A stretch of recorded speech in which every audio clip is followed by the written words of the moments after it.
A nossa aula de hoje é sobre orientação de carreira. Meu nome é Carla, sou psicóloga. Hoje eu atuo tanto na área organizacional quanto na área clínica. O que é área organizacional? Trabalhar dentro das empresas.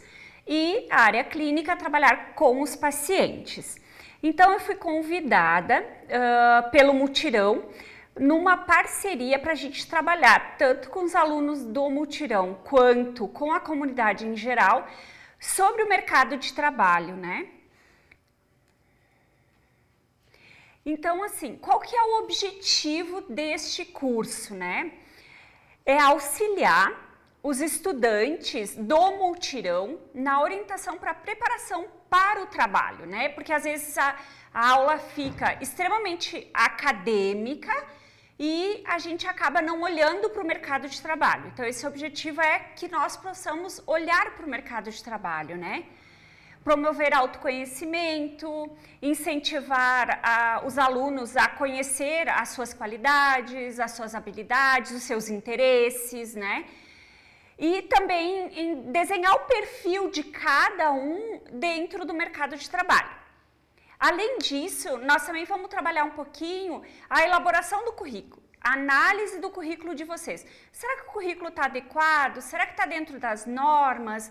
Teu currículo tem qualidade?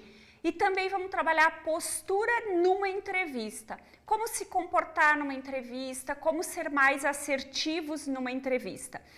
Depois que você é contratado, a gente vai trabalhar também como estar inserido num ambiente organizacional, né? Como se comportar nesse ambiente, como estar dentro desse ambiente e ser um profissional dentro desse ambiente. O curso, a carga horária do curso, então, são 4 encontros online e 3 encontros presenciais. A carga horária fica de 15 horas a aula. Após os encontros organizacional, a escola vai abrir um link e a nossa equipe vai encaminhar para vocês via WhatsApp as datas para o agendamento dos encontros presenciais. Nos encontros presenciais, a gente vai realizar aquela pessoa que está em dúvida, vai fazer curso superior, não sabe exatamente para que linha vai. Né? Vou fazer educação física, vou fazer engenharia, vou fazer medicina, não sabe exatamente o que fazer no curso superior, a gente vai fazer o teste psicológico, que seria a orientação vocacional, tá? Ou até mesmo uma pessoa que hoje está numa área, hoje eu trabalho como torneiro mecânico, mas eu faço faculdade de educação física e eu quero entender um pouquinho o meu perfil. Também a gente vai possibilitar. Então, o teste psicológico não vai ser para todo mundo, vai ser só para as pessoas que têm necessidade desse autoconhecimento para a carreira mesmo profissional, tá? Esse teste é realizado, teste científico, e depois é dado um feedback para cada um individual. O teste é coletivo, mas o feedback é individual. Também no presencial vamos fazer a elaboração do currículo de cada um. Você pode ou trazer o seu currículo antigo e a gente adequar ele às normas, ou a gente inicia um currículo do zero, como ficar melhor para cada um.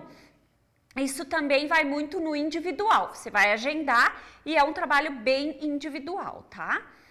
E também no presencial a gente vai esclarecer, olha, quando tu falou lá das entrevistas eu não entendi isso. Então a gente vai explicar para vocês essa questão então que vocês não entenderam das aulas online. Ok, galera? Vamos lá então. A aula de hoje nós vamos trabalhar um pouquinho o autoconhecimento. O que é autoconhecer-se? Por que a gente precisa se conhecer, né? Então, quais as minhas aptidões, quais os meus interesses, o que eu quero para mim, né? O que você está pensando como carreira, né? Quando a gente fala em aptidões, interesses, Isso se constrói ao longo da vida, né? Não é uma coisa assim, agora eu quero isso. Não vai ser da noite para o dia. É uma construção durante a tua vida. São coisas que você vivencia no trabalho, que você vai vivenciando na escola, você vai vivenciando no seu dia a dia, nas suas relações, e aí você vai construindo as suas aptidões e os seus interesses. E quando você vai construindo essa aptidão, esse interesse, vai formando o teu perfil profissional. O desenvolvimento das suas aptidões e a busca pelo autoconhecimento. Né? Então, se a gente for olhar para as gerações anteriores, lá os nossos avós, nossos bisavós, né? Eles trabalhavam para ter uma renda, eles trabalhavam para sobreviver. Eles não tinham uma preocupação assim, eu preciso desenvolver uma carreira, eu preciso ganhar mais, eu preciso ter conforto no meu trabalho. Não se pensava assim. Hoje, com o mercado extremamente competitivo, não podemos trabalhar mais desta forma. Precisamos sim pensar em carreira, precisamos sim pensar em desenvolvimento, precisamos sim pensar em conforto no trabalho, certo? Então, para ocorrer o autoconhecimento, a gente precisa pensar de como que a gente age. As nossas atitudes é que vai nos mostrando quem somos, né?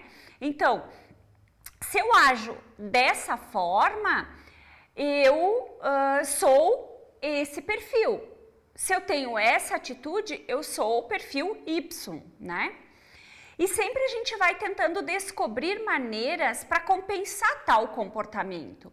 Às vezes eu tenho um comportamento mais hostil, um comportamento mais agressivo. Não quero ser assim. Então eu vou buscar ajuda para mudar esse comportamento, né? Isso, quando tu busca a ajuda para mudar um comportamento, ajuda você também a agir com eficiência nos relacionamentos interpessoais. Que isso que é importante, né? Principalmente lá quando você já foi contratado. E aí, se a gente for pensar em identidade profissional, quando a gente pensa em identidade profissional, a gente tem que se fazer algumas perguntas. Quem é você? Ou seja, quem eu sou? Essa pergunta, ela é uma pergunta bem subjetiva, né? Você tem que entrar em contato com as tuas coisas para entender quem você é de fato, né? Eu sou essa pessoa, então ali vai vir as questões de habilidades, vai vir as questões de comportamento, aí vai vir as questões de inteligência, né? Então, quando você faz essa autorreflexão de quem você é, vai vir imensidões de coisas, né? Aí uma outra pergunta que você tem que se fazer para se autoconhecer é: qual o meu projeto de vida? O que eu estou pensando? A nossa vida, ela é construída por metas. Se nós não tivermos um projeto de vida desenhado profissionalmente, uma coisa que eu quero deixar claro aqui, pessoal, nossas aulas nós estamos falando tanto de comportamento como de profissão, tá? Então, se a gente, por exemplo, não tem um projeto de vida, um projeto de vida pode ser assim: tenho um sonho de comprar uma casa na praia. É um projeto de vida. Mas esse projeto de vida, ele é uma consequência do seu trabalho. Mas como que eu vou ter um bom trabalho, né, que me remunere adequadamente para eu comprar minha casa na praia ou para eu levar meu filho para Disney? Isso vai ser a partir da tua escolha profissional, de como que você está inserido no mercado e qual é o seu diferencial. Então, quando a gente fala de projeto de vida, a gente está falando de projeto acadêmico, de projeto dentro da própria organização que a gente está inserido, quais as metas, né? Então, é sempre muito importante que a gente trace metas no nosso ano, por exemplo, né? Esse ano a minha meta é fazer pós-graduação. Esse ano minha meta é terminar o ensino médio. Esse ano entende? Sempre que você tem um projeto de vida e você trabalha em cima desse projeto, você vai construindo o seu diferencial no mercado de trabalho. Uma outra coisa importante para o autoconhecimento é você refletir quais são os seus valores, né? Os valores é aquilo que tu traz na tua essência, né? Então, por exemplo, o meu pai sempre italiano ensinou que a gente precisa ser honesto. Isso é um valor, e é um valor de suma importância que hoje na nossa sociedade ele tá meio capenga, né? Não tem muita gente aí com muita ética, principalmente nossos políticos. Então, hoje, o mercado de trabalho exige essa ética, né? Então, são valores que você traz lá na tua essência, da família, que foi construído junto com a família. Também dentro disso, a gente vai percebendo assim, quais são as minhas qualidades?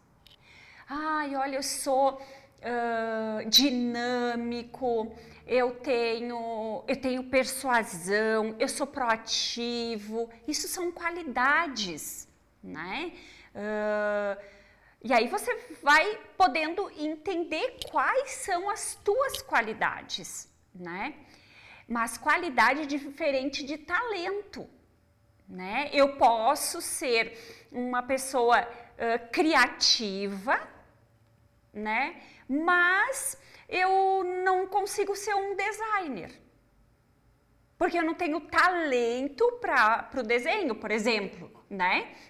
Então, o talento está muito voltado por aquilo que eu tenho habilidades para executar, certo?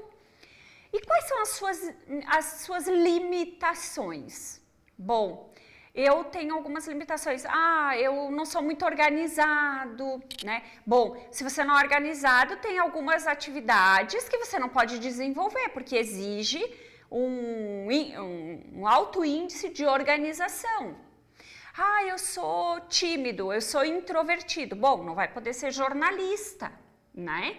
Então, quando você vai entendendo as suas limitações, também vai ajudando para você entender quem você quer ser no futuro. Porque aí, bom, com essa minha limitação, não posso fazer tal curso, né? Então, essa autorreflexão vai trabalhar também as questões das limitações. E quais são os meus medos? Medos são coisas que a gente pode melhorar. Medo não é uma coisa inata. Às vezes pode até ser inato, mas a gente consegue trabalhar o medo, né? Por exemplo, eu não vou trabalhar naquele prédio que tem 18 andares porque eu tenho medo de elevador, vou ter que subir a escada todos os dias. Bom, você já tem consciência desse medo. Procura ajuda, trata esse medo, né? E aí você vai poder trabalhar na empresa que você sonha, só que ela fica no 18º andar.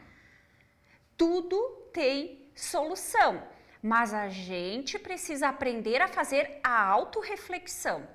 Se nós não refletirmos sobre quem somos, dificilmente chegaremos aonde a gente quer. Dificilmente a meta que a gente desenhou, a gente vai conseguir atingir. Então, pense nisso, autorreflexão diariamente. Quem eu sou, para onde eu vou, qual minha meta.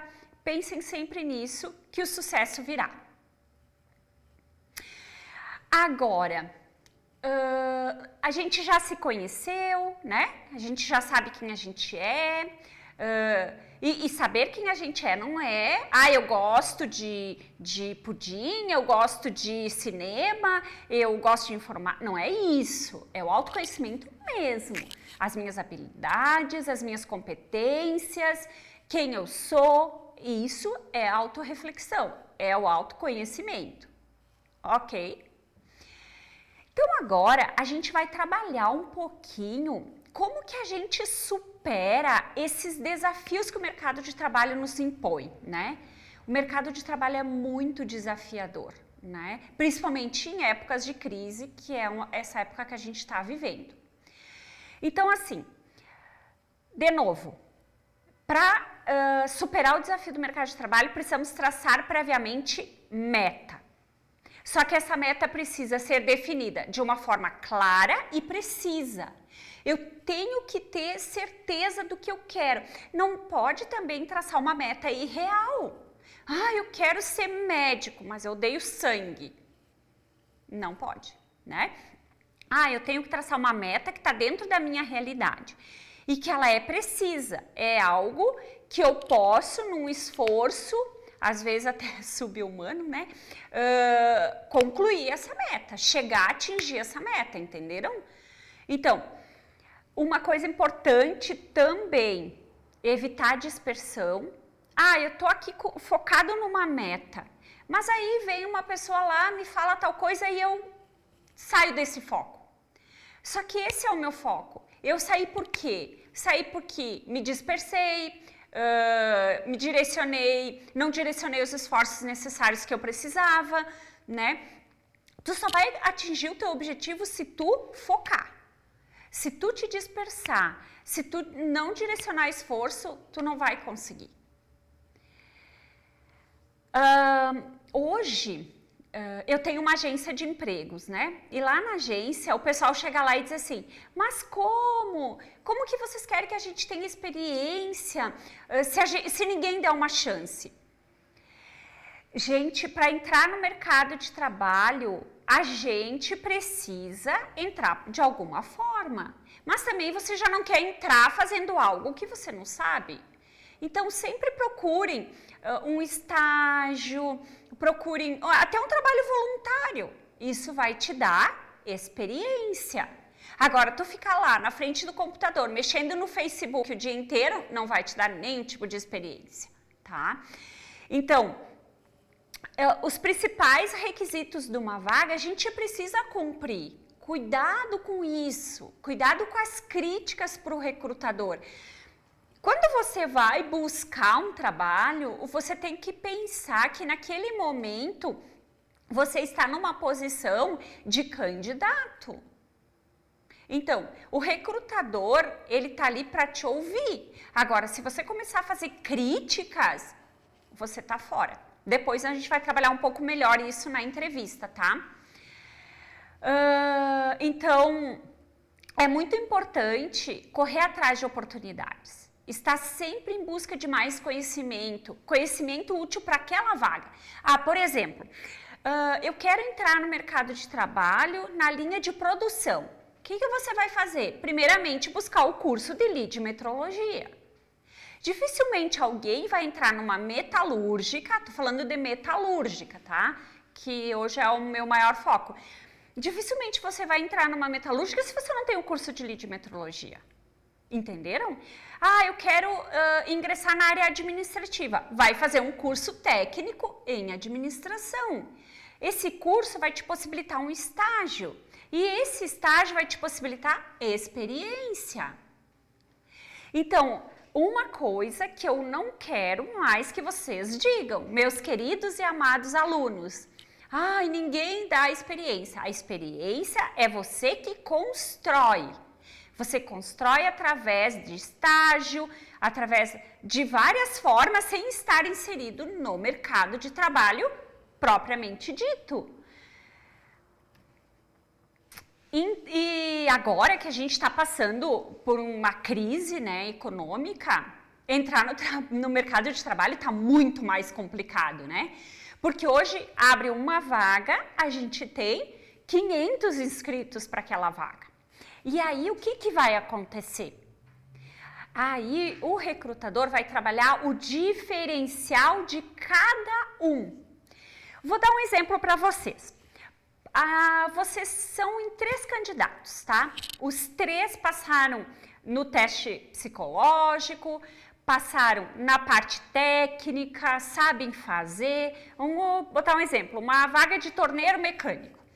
Vocês sabem tornear uma peça, uma beleza, os 3. Os 3 são ótimos em tudo isso, tá? Passaram pela psicóloga, tudo certo.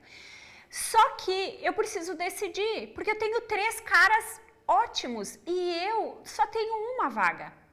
O que vai acontecer? Eu vou começar a pegar o diferencial. É aí que vai valer o diferencial. E o diferencial vai ser o quê? O Joãozinho tem só o ensino fundamental. O Marcos tem o ensino fundamental incompleto. E o Júnior tem o ensino médio completo. Eu vou escolher o Júnior. Porque o Júnior buscou desenvolvimento profissional, além do fazer. Então, ele não tem somente a técnica, ele buscou se desenvolver. Vocês entendem que num processo seletivo é 1 milhão de coisas que envolve, tá? Então, cuidem da saúde educacional de vocês. Busquem sempre aprimorar-se, busquem sempre fazer cursos. E assim, pessoal, nem todo curso é caríssimo, tá? Vocês, às vezes, você compra uma calça de R$300 que pagaria um curso de 150. Então, tem algumas prioridades na vida da gente, que se a gente quer chegar no topo, a gente precisa abrir mão, tá? E agora, então, o que fazer nesse cenário, né, de crise econômica, pandemia, já estamos entrando praticamente 1 ano e meio de pandemia, o que fazer agora, né? Nesse cenário, mais do que nunca é preciso se diferenciar, que foi o que a gente acabou de fazer. Aprender a lidar com a frustração. Nunca usar a palavra não. O não tem que ser usado como aprendizado e não como obstáculo. Então, por exemplo, você estava esses 3 caras ali, né, que estavam concorrendo à vaga de torneiro mecânico. Você não foi o escolhido. E você se desanima por completo por conta disso. E aí começa a ir mal nas outras entrevistas. Então, nunca, não deixem que o não baixe a autoestima de vocês. É super importante que vocês mantenham a autoestima, porque o recrutador vai perceber isso. Até porque hoje 90% dos recrutadores são psicólogos. Cuidar da aparência pessoal, né? O que é cuidar da aparência pessoal? Cuidar com algumas coisas, assim, do tipo, principalmente a questão do rosto, né? Para vagas, por exemplo, de recepcionista, né? Cuidar um pouco dessa aparência. Para vaga lá de torneiro. Eu não preciso ter uma aparência boa, mas eu preciso estar limpo, organizado, né? Para uma entrevista.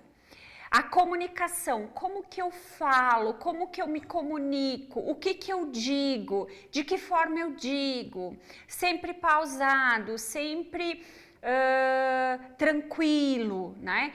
Quando você mostra agressividade, isso também te tira de um processo seletivo. E a questão da postura. Você não vai numa entrevista, por exemplo, uma menina, por exemplo, de mini saia e de cropped. Não, né?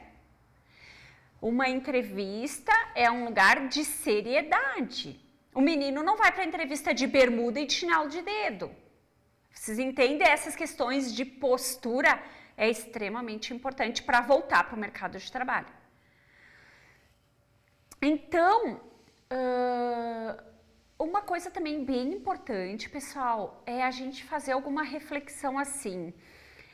O que leva uma pessoa a gostar daquilo que faz? Porque quando você está lá se expondo, você tem que mostrar que você gosta daquilo que você faz. Mas às vezes uma pessoa diz assim, eu até sou feliz naquilo que eu faço, mas não completamente. O que pode te fazer realmente gostar daquilo que você faz? Variedade de atribuições, não tornar o teu trabalho muito cansativo, sabe? Muito monótono. Tentar, a gente sabe que, por exemplo, um torno, tu vai ter sempre aquela rotina, né? Eu vou lá, boto a peça, tiro a peça, é sempre a mesma coisa. Mas talvez você possa fazer algo que mude esse tirar e botar a peça. Isso já não deixa o teu trabalho tão monótono, né? Uma menina da recepção, por exemplo, ela chega todo dia, faz o café, varre a sala dela, limpa a mesa dela, senta e começa a atender o telefone. Talvez ela possa fazer um pouco diferente, mudar um pouco a rotina, sabe? Também ter mais autonomia para trabalhar. Né? Mas essa autonomia, vocês vão me dizer assim, mas eu só tenho autonomia se o meu chefe me der essa autonomia. Você pode buscar essa autonomia. Sabe como que você busca essa autonomia? Mostrando a sua capacidade de melhorar o seu processo. Então, quando você está lá no ambiente de trabalho, é muito importante que você dê ideias, que você deixe algum resultado. Você precisa deixar um legado para aquela empresa que você passou e não simplesmente passar por lá. E identificar-se com a tarefa que você faz. Se tirar a peça, botar uma peça no torno e tirar uma peça do torno está te fazendo ficar exaustivo, não é para ti esse trabalho. Você não pode se sentir exaustivo por aquilo que você está fazendo. Você tem que sentir prazer. Você tem que gostar daquilo que você faz. E aí sim você precisa buscar orientação. Será que eu estou no caminho certo? E nunca retroagir, nunca voltar para trás. Naquela empresa, tudo bem que agora na época de crise algumas pessoas voltam para trás, né? Mas, por exemplo, eu sempre trabalhei como torneiro mecânico, mas agora eu estou desesperado porque eu estou desempregado há 2 meses, não está aparecendo nada de torneiro, eu vou aceitar uma vaga de auxiliar de produção. Espera mais um pouco que vai vir a vaga de torneiro. Não vai retroagir na tua carreira. Isso traz frustrações, e aí você vai precisar trabalhar a frustração. Quando surgir uma vaga de torneiro, você não vai conseguir nem fazer a entrevista. Outra coisa é o relacionamento com o teu superior.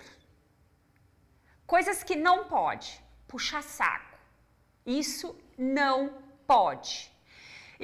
Você tem que ter uma relação saudável com o seu líder. E como que você vai ter essa relação? Perguntando sempre que necessário, fazendo aquilo que ele pede, mas também dando ideias, né? Dizendo, olha, essa atividade aqui que eu estou fazendo, talvez eu faria ela melhor se eu fizesse dessa forma. E tá tudo bem, você precisa dar ideias. E isso vai construir a sua carreira, certo? Também as relações com os seus colegas. Tem um colega lá que eu não suporto. Você não precisa ser amigo dele. Você é colega de trabalho. Como que a gente evita conflitos no ambiente de trabalho? Sempre que a gente tem problema com alguém, a gente tem que buscar que essa pessoa converse. Sempre o diálogo é a melhor solução de um conflito.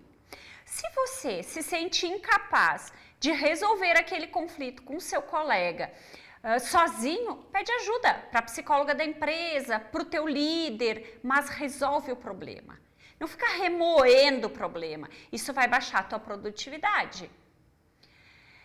E os clientes, né, quando você trabalha, por exemplo, no PCP, na qualidade, que aí você tem que ter contato com o cliente.